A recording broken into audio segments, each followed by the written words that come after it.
The nation of Haiti has been in trouble, more or less, for quite some time now, at least 100 years, depending on how you count. It's been the poorest nation in the hemisphere.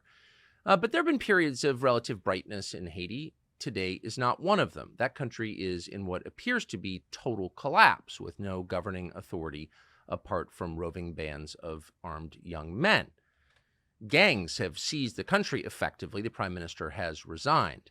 It's hard to know exactly what's going on in Haiti because you really can't go there right now. But the man who seems to be at least near the center of all of this is called Barbecue. And he's been giving speeches like this to huge crowds in Port-au-Prince. Watch.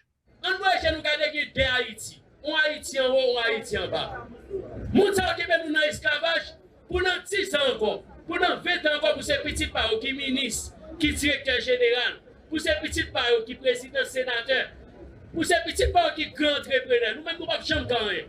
Il y a toujours besoin nous pour nous sortir pour nous rouler caoutchouc pour nous. Il y a besoin nous pour nous faire manifestation casser briser pour nous. C'est révolution mentale ça. Avant nous arriver sur révolution ensemble, qui est force révolutionnaire. Chez n'a pas combien d'années, moi tout à fait, qui vient faire que nous fait nous passer pour bandits.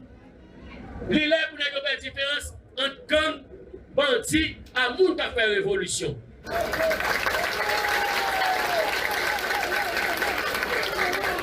So there's clearly a lot going on here. It's hard to understand exactly what all of it means, but one thing Americans should keep in mind is there could be a massive, what we refer to as a refugee crisis very soon, where a lot of the people you just saw in that video wind up in boats headed for Florida. So this does affect us, and of course, this is our hemisphere, which we supposedly oversee, make calmer, more prosperous, and stable. So why haven't the people in charge done that after all these years and a number of military interventions into Haiti by the U.S. government? And where are the billions of dollars we were told the Clinton family, through the Clinton Foundation, was sending to Haiti? Others have asked this question. Donald Trump, for example, back in 2016 at a presidential debate. Watch. And you take a look at the people of Haiti. I was at a little Haiti the other day in Florida, and I want to tell you, they hate the Clintons because what's happened in Haiti with the Clinton Foundation is a disgrace. And you know it, and they know it, and everybody knows it. So what is the answer to that question? Where did all that money go? And why isn't the Biden administration helping in any way? And what are they doing to prepare for what will quite obviously be a mass emigration of people from Haiti to the state of Florida? So to answer these and maybe some other questions, we go now to Laurent Lamothe, who is the former prime minister of Haiti, and we're honored to have him. Now, Mr. Prime Minister, thank you so much for coming on. This is hard for people who don't speak Creole or who follow Haiti to really understand, but can you give us just a quick overview for Americans of what you think is happening in Haiti right now? Well, thank you for having me, Tucker. Of course. It's a great pleasure to be here and, to give my take as to what's happening in my beloved Haiti. Haiti was not always under the rule of gangs. If you go back a few years under the dictatorship of Duvalier, yes, there was, Haiti had other problems, but not gang-related problems. Then when at the fall of Duvalier, and for you to understand, under the Duvalier government, there was, the security forces had about 320,000 security officials. You had paramilitary, and then you had military, and then you had police. When they fell, the military took over in 1986. From 1986 to 1990, they had a success, 4 different military governments, and there was absolutely no gangs. But there was, military rule. In 1991, President Jean-Bertrand Aristide came to power in an election, and he had a deep distrust for the military and also for private sector, for investors. So basically, he started introducing a culture of what was called at the time popular bases. And after 7 months, he was toppled by the military. There was 3 years of military rule, and then in 1994, Aristide was restored to Haiti by the Clinton administration at the time, and Haiti basically went from the 320,000 security official to basically zero. And the army at the time was disbanded. The police was inexistent. So the international forces had to come in through the Marines came in for a short period of time, and then the UN came in thereafter. And that lasted up until right before 2000. And Aristide left, and Preval came in, and Aristide came back from 2000 to 2004. And when he was ousted for a second time in 2004, then there was complete breakdown of law and order, because at the time, the gangs, what was called at the time chimeras, were very strong. And then they launched what's called Operation Baghdad. And basically what that operation was, it was basically gang warfare, gang attacking institutions, attacking the remnants of the police, etc. But the police was inexistent and was very weak. So basically, and that was the case in 2004. In 2004, that triggered what we all knew as the UN forces MINUSTA came into Haiti from 2004 to 2017 and spent $13 billion at $1 billion a year for that force, which was about 7,000 soldiers and 2,000 police. But, and during that time, essentially, there was relative calm. There was, very little gang activity because they were scared of the international force. But that force had a lot of issues. They never really trained the after UN. Yes. So there was no army trained, the police that was trained was still very weak because it's a civilian force. Haiti today is the only country in the Western Hemisphere outside of Costa Rica that has no military, and that has the biggest gang activity after El Salvador. So, and this is because a lot of international community, friends of Haiti, or so-called friends of Haiti, say that Haiti does not need a military, does not need a strong police force. And this is what happens today. So that created a void, and that created the situation where we have today, where that void is filled by gangs, armed groups all over, the popular neighborhoods, huge neighborhoods of 500,000 people, 200,000 people, and they're ruled by gangs. So it complicates the situation tremendously. And law and order is very difficult if you don't have the police officers, if you don't have soldiers, if you don't have security personnel to keep the peace, essentially. And that's why right now it takes us to today. So during my time when I was prime minister, from 2012 to 2014, basically saw the relative period of renewal. We had foreign direct investment come. We had an economy was growing at 4.8%. We had zero kidnappings. We had a situation where there was absolutely no gangs. I didn't have that gang problem. But when the UN, because we took it very seriously, we really, reinforced the police, we trained them, we worked very closely with the US in order to have a force that would keep the peace and keep the security. And very soon after I left, in 2014, 2017 now, the UN mandate expired. There was a new government of President Jovenel Moïse, and the UN left. And then there was an activity, the gang activity, slowly started because the opposition to President Moïse wanted to oust him. And, so basically that continued slowly, and it became unmanageable to a point where, the politicians at the time that wanted to oust President Moïse from power were using some of those gangs in order to do so. And the gangs themselves, they say it openly. Haiti is probably the only country in the world where gangs are on Facebook every day doing Facebook Live. They have press conference. They have, it becomes like an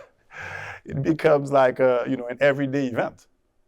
So law and order needs to be restored in Haiti, as there is a huge security void and breakdown. But only Haitians can do it by having the tools and the means to do so, which is, reinstalling the Haitian army, of course, training them, having a professional army to avoid coups, etc. But having a strong police is not enough, and that's what the international community has been pushing, only a police and no military. Yet, every time there is a problem, there is a foreign military that's called to come and help. So I hope anyone who's interested in Haiti has followed to this point, because that's the clearest explanation of what's happened over the last 30 years that I've ever heard. And it sounds like this cycle of chaos, I mean, Haiti, as you said, has had problems for a long time, but chaos is the worst problem. When 18-year-olds with machetes are in charge, that's the worst thing you can have. And that all began when the Clintons backed this left-wing pagan priest, Jean-Bertrand Aristide, in wanting to get rid of the military because it was a threat to his political power. If I'm hearing you correctly, that's your analysis. Yes. Yes, indeed. That's basically, that was the trigger point of the downfall of the security of Haiti. Because 30 years ago, we would never have an interview like this.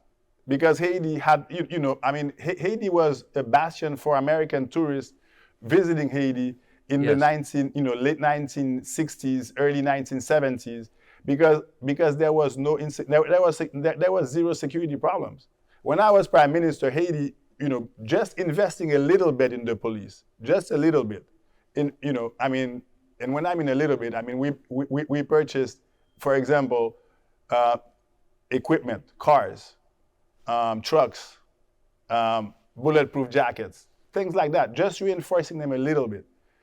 We came from being one of the most insecure to, according to CARICOM, the second most secure in the Americas for 2 years. So it is doable, it is possible, and Haitians can do it. The thing is, you need to have political will in order to keep law and order.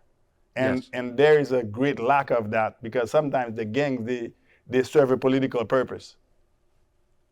So a lot of us in the United States who are only intermittently paying attention to Haiti wonder what happened to all the money sent by the, quote, as you put it, friends of Haiti, supposed friends of Haiti, especially the Clinton Foundation.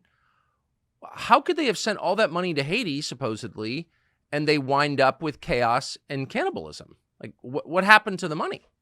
Well, Haiti basically went through one of the worst episodes of natural disaster in the history of the world, I think. We had an earthquake that destroyed the city completely. We had $15 billion in infrastructure damage.